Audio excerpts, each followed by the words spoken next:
Hi mga kaibigan, for today's video. So meron po akong i-share sa inyo. So meron po akong nakita o nababasa nga dumaan dito sa aking newsfeed.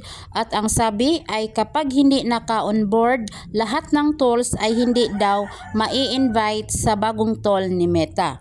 So yan po ang nababasa ko sa aking newsfeed. So ito lang po ang masasabi ko.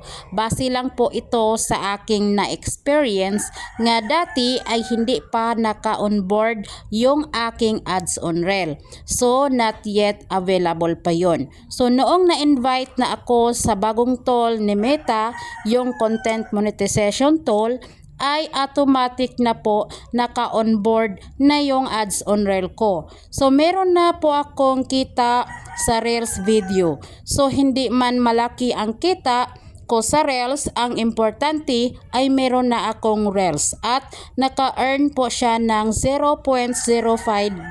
So ang aking in-stream ads naman ay good po siya kasi mataas po ang earnings. So depende din po yan sa mga viewers kung ilang seconds o minute nila pinapanood ang video natin. So sa aking bonuses naman ay may kita naman kahit maliit, at least merong earnings. So kailangan po talaga nga mag-focus po tayo sa paggawa ng content, mag-upload po tayo ng mag-upload lagi ng video content, mapa-reels man yan or long form video, text post, at saka picture post.